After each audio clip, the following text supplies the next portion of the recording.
आहे तुमचं माझ्या या YouTube चॅनलमध्ये। आणि आज आपण पाहणार आहे आषाढ स्पेशल गव्हाच्या कापण्या। तर त्याच आपण आता त्याचीच रेसिपी मी तुमच्यासोबत शेअर करणार आहे। तर त्या काय काय त्याच्यासाठी साहित्य लागतं आणि त्याची प्रोसेस सगळंच मी तुमच्यासोबत शेअर करणार आहे। आपल्याला इकडं कापण्या बनवण्यासाठी गूळ तर लागणारच आहे। त्याच्यासाठी मग मी इकडं गूळ कापण्यासाठी घेतला। चाकूने आपल्याला तो व्यवस्थित कापून घ्यायचा आहे आणि एकाच वाटीचं आपल्याला ह्या सगळ्या रेसिपीसाठी माप करून घ्यायचं। त्याच वाटीने इकडं आपल्याला गूळ मोजूनच घ्यायचा आहे, 1 वाटी भरून। तर मी इकडं घेतलाय 1 वाटी गूळ। आणि चला तर मग आपण बघूया आता कसं कसं बनवायचं। इकडं पातेलं घेतलंय, त्याच्यामध्ये आपल्याला हा गूळ 1 वाटी टाकून घ्यायचा आहे।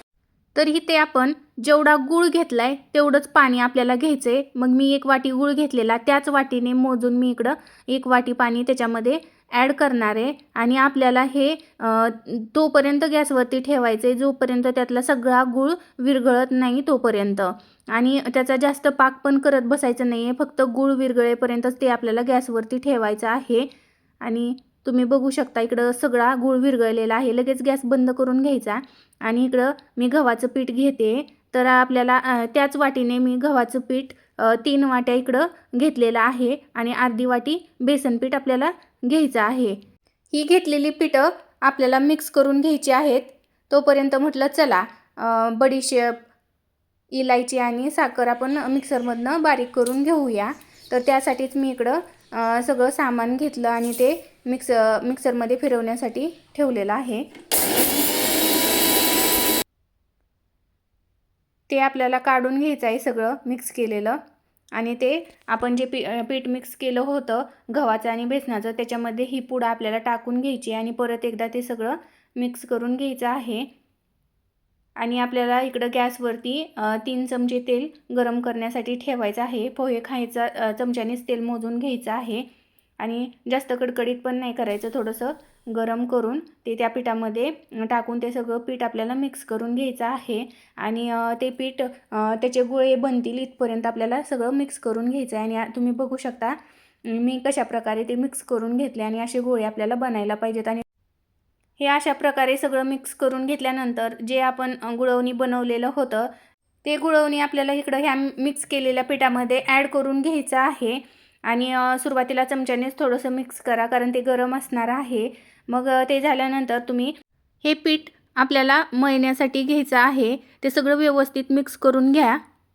ते एकदम छान मळून घ्यायचं आहे। आणि तुम्ही बघू शकता मी कशा प्रकारे मळले आणि ते वाट्यांचं प्रमाण आहे ते एकदम योग्य आहे। आणि अशा पद्धतीने जर तुम्ही कापण्या केल्या तर तुमच्या कापण्या एकदम खुसखुशीत आणि छानसुद्धा होतील। तर मी इकडे लगेचच त्याचे गोळे बनवण्यासाठी घेतलेले आहेत। तर आपण जो चपातीला लाटी बनवतो त्याच्यापेक्षा थोडीशी मोठी आपल्याला लाटी इकडे बनवून घ्यायची। आणि अशा प्रकारे मी 4 लाट्या बनवून घेतलेल्या आहेत आणि लगेचच मी ते लाटायला सुद्धा सुरुवात केलेली आहे। आणि छान आपल्याला लाटायचं आहे आणि त्याच्यामध्ये आपल्याला खसखससुद्धा टाकायचे आहे। तुम्ही बघू शकता मी कशा प्रकारे खसखस त्याच्यावरती पेरत आहे। अशा प्रकारे तुम्ही सुद्धा पेरून घ्यायचं आहे आणि परत एकदा ते छान लाटायचं, म्हणजे ती एकदम फिट त्या लाटीमध्ये बसून जाते। आणि खसखसने कापण्यांना टेस्ट खूप छान येते, त्यामुळे तुम्ही सुद्धा खसखस स्किप अजिबात करू नका। आणि अशा प्रकारे त्याचा थिकनेस आपल्याला ठेवायचा आहे। लगेचच मी इकडं कापण्या कापण्यासाठी घेतल्या आहेत आणि चाकूने तुम्ही ते कापून घेऊ शकता। आणि शंकरपाळीचा आपण जसा आकार काढतो तशा पद्धतीने इकडे किंवा तुम्ही हव्या त्या शेपमध्ये सुद्धा कट करून घेऊ शकता। आणि ह्या कापण्या लहान मुलांसाठी मोठ्यांसाठी सगळ्यांसाठीच खूप हेल्दी असतात। आणि आमच्याकडे ह्या आषाढ महिन्यात अशा प्रकारे कापण्या केल्या जातात आणि यालाच आषाढ तळणे असं आमच्याकडं म्हटलं जातं। तुमच्याकडे आहे का अशी पद्धत मला कमेंट करून सांगा।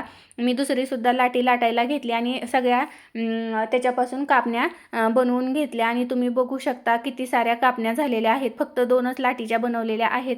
आणि हेल्दी अशी ही रेसिपी आहे, त्याच्यामुळं तुम्ही सुद्धा नक्की ट्राय करा। लगेचच मी इकडं कापण्या तळण्यासाठी ठेवलेल्या आहेत आणि जास्त कमी पण गॅसवर नाही आणि जास्त फुल पण गॅसवरती आपल्याला ह्या कापण्या तळायच्या नाही आहेत। मीडियम गॅसवरतीच हे आपल्याला तळून घ्यायचं आहे। आणि तुम्ही बघू शकता एकदम लालसर कलर येईपर्यंत आपल्याला ह्या कापण्या मीडियम गॅसवर तळून घ्यायच्या आहेत. आणि तुम्ही बघू शकता कलर किती छान आला आहे. जास्त पण काळ्या होईपर्यंत ठेवायच्या नाही आहेत. आणि लगेचच मी ह्या कापण्या काढून घेतलेल्या आहेत.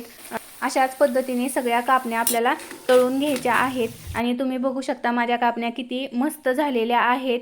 आणि एकदम छान कलरसुद्धा आलेला आहे. आणि त्या फोडल्यानंतर सुद्धा तुम्ही बघू शकता किती सॉफ्ट आणि खुसखुशीत अशा झालेल्या आहेत. अजिबात वातड ह्या बनत नाहीत. तुम्ही डब्यामध्ये स्टोअर करून 1 आठवडाभर खाऊ शकता. आणि तुम्हाला ही रेसिपी कशी वाटली मला कमेंट करून नक्की सांगा. आणि माझे ब्लॉग तुम्हाला पाहायला आवडत असतील तर माझ्या चॅनलला लाईक, शेअर आणि सबस्क्राईब करायला विसरू नका. नेक्स्ट व्हिडिओ तुम्हाला कशाचा पाहिजे ते सुद्धा कमेंटमध्ये सांगा.